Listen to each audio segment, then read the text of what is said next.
Hello, North freshmen and sophomores, and welcome to this orientation video for the ACT Aspire. This is Mr. Hermes, and I serve as the ACT Aspire Testing Coordinator, and I'll be walking you through this video in our preparation for the ACT Aspire exam. So what is the ACT Aspire? The ACT Aspire is a national standardized exam that all freshmen and sophomores take as part of our state's assessment requirements. The ACT Aspire is the precursor to the ACT exam, which all students take in their junior year, and serves as the primary entrance exam for most colleges and universities. The ACT Aspire, like the ACT exam, is made up of 5 parts: English, math, reading, science, and writing. It will assess your current academic performance in these 5 areas. The results you receive from the ACT Aspire will give you feedback on where you are at this point in your schooling, how your current performance will project to the ACT exam, and to establish benchmarks for the ACT and college and career readiness. Additionally, the results of the ACT Aspire will give you specific feedback and suggestions for improvement as you move forward. The ACT Aspire is a fully computer-based standardized test, which you will take on your Chromebook. So on our testing days, you will absolutely need your Chromebook every day, and it needs to come to school fully charged. To our sophomores, you took the ACT Aspire last year, and will take it again this year, along with our freshmen. We will be taking the ACT Aspire on Tuesday, April 16th, Wednesday, April 17th, and Thursday, April 18th. We'll be running a modified late start bell schedule pictured here on the screen. During ACT Aspire testing times, only freshmen and sophomores will be at school. You will be testing within homeroom groups, and most of you will be testing with your homeroom advisor and in your homeroom classroom. You will get a location schedule and details this week, and we'll review it next week, Monday, in homeroom. It's important that on these testing days you are at school. All freshmen and sophomores will take the Aspire. If you miss any of the days or tests, you will be making up the missed exams on your own time following these testing days. So it's important that you're here.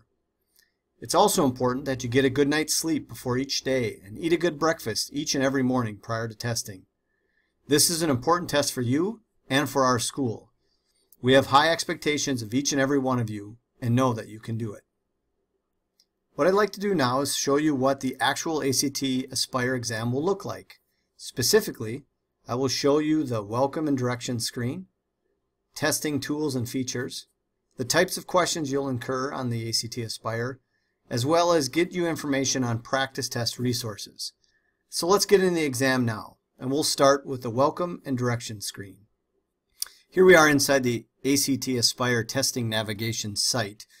Before each and every test, you're going to be given a unique testing ticket that'll have your login information, including a username and a specific password for each test that we'll be taking.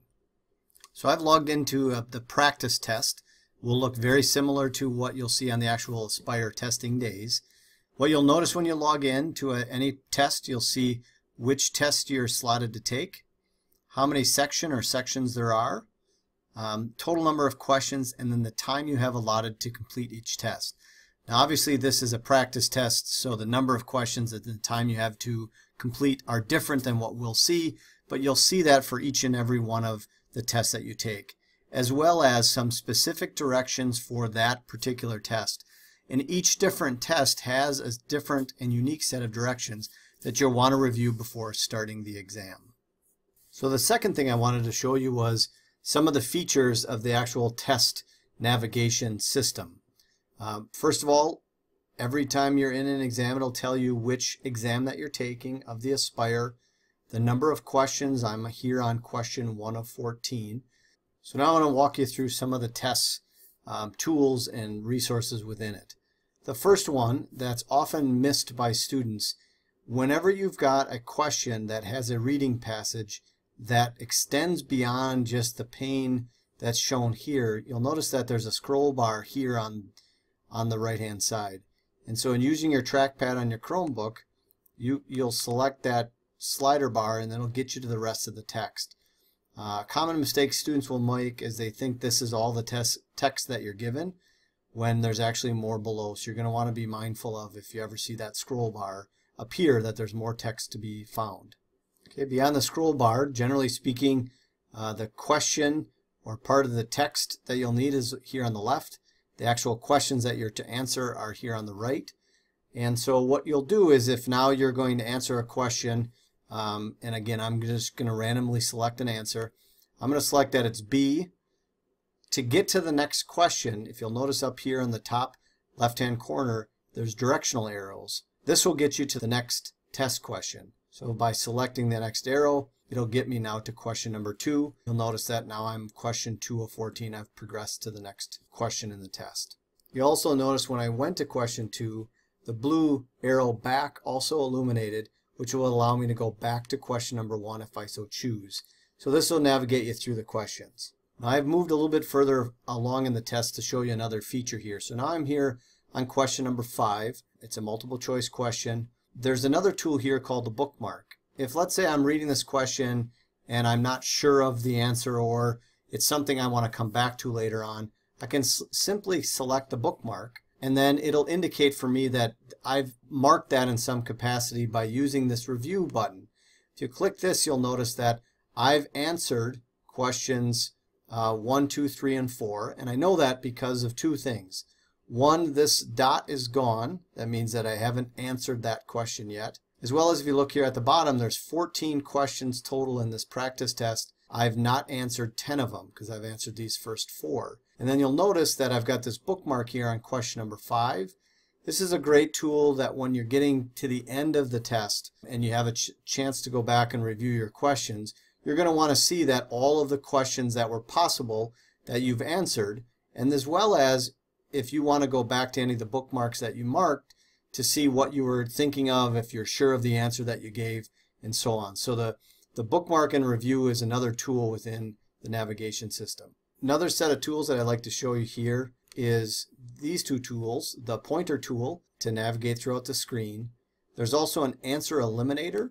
You can select that tool if, let's say, you're working through this question and you're not totally sure of the answer, or you want to try to eliminate the ones that you know for sure are not the correct answer. So you can go in and click, no, I know it's not A, I know it's not C, and now I can get down to answering a question. It's B or D, I'm pretty sure it's B.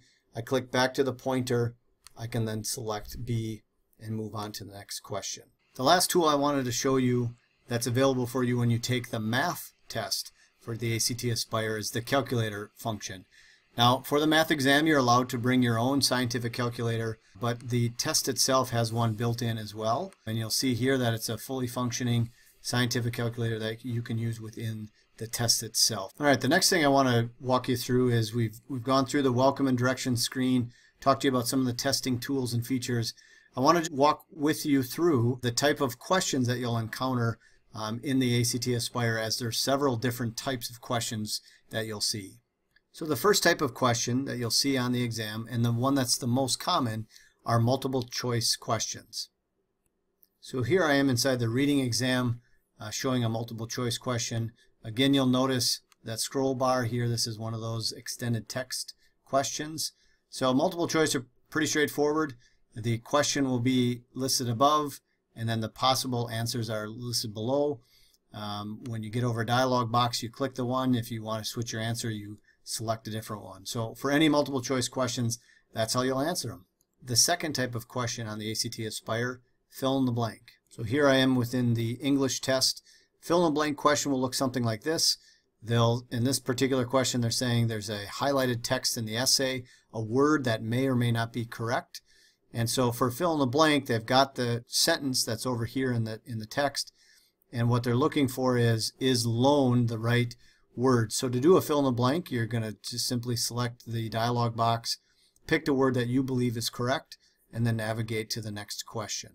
Drag and drop questions is the third type of question you will see. So a drag and drop question might look something like this. Here I am in the science test, and it's asking me to drag and then drop in order of lowest to highest viscosity these 4 items. So you simply click one of them, drag it to the box that you think goes, and so on. Like anything, if you want to switch the order, you can move them. You want to put them back down, you want to reorder these. I think this is here, that one there, maybe this one here. That's a simple drag and drop. It's easy moving something down here into a sentence, into, in this case, an order or a graph. Another version of the drag and drop is here in the science exam, where they're asking me to manipulate the bar graph chart. Simple here. Again, use your trackpad to click and then scroll up the bar graphs. On the ACT Aspire, if you want to bring in your own wired or wireless mouse, you can do that.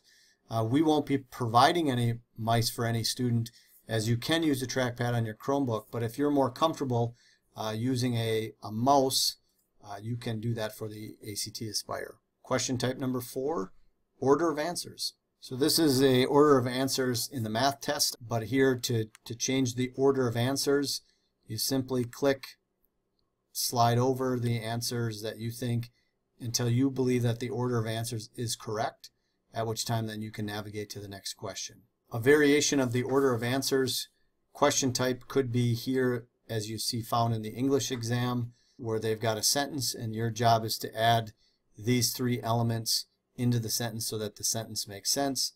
Again, similar to the other one, you're going to click one of the passage parts, simply drag it down into the answer possibility blanks. If you want to change that, you can move that back up, slide one over, move that down in whatever you think is the right answer. So another variation of order of answers. Question type number 5, short answer questions. So here's an example of a short answer question found in the math test. You'll notice here that it's got a statement, and then this short answer, like a lot of them, have 2 parts. So you're going to want to make sure you answer both parts of the question. You'll notice here that it's got a number count. You've got 1,000 characters of which you can use. So you're going to want to start your question, Liam should use, and then you would continue your answer for that first question.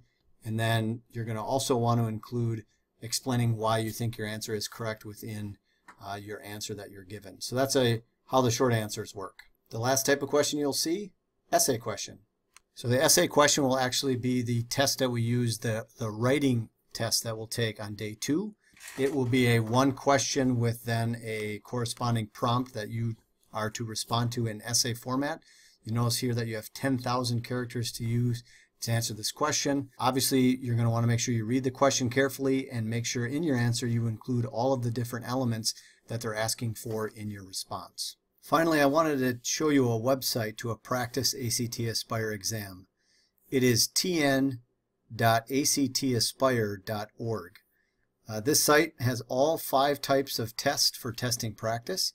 You simply go to that website and type in the name of the exam or the type of exam you'd like to practice, followed by the capital letters EHS, which stands for Early High School. Then the password for all of the tests are ACT Aspire. So you'll notice here the username is the type of test you'd like to try, and then the password for all 5 types is ACT Aspire. We're going to be using this website to do some practice tests in homeroom next week, Monday, the day before the Aspire, but we would encourage all students to take some time between now and next week to go to the site and start getting a feel for what these questions will be and how to use the actual test navigation, some of the tools that we showed you today. So take some time between now and then to do that. And then again, we will be doing it on homeroom next Monday. Thank you for listening to this screencast as part of our important preparation for the ACT Aspire exams next week. Practice and preparation for your performance. We got this, North. Thank you.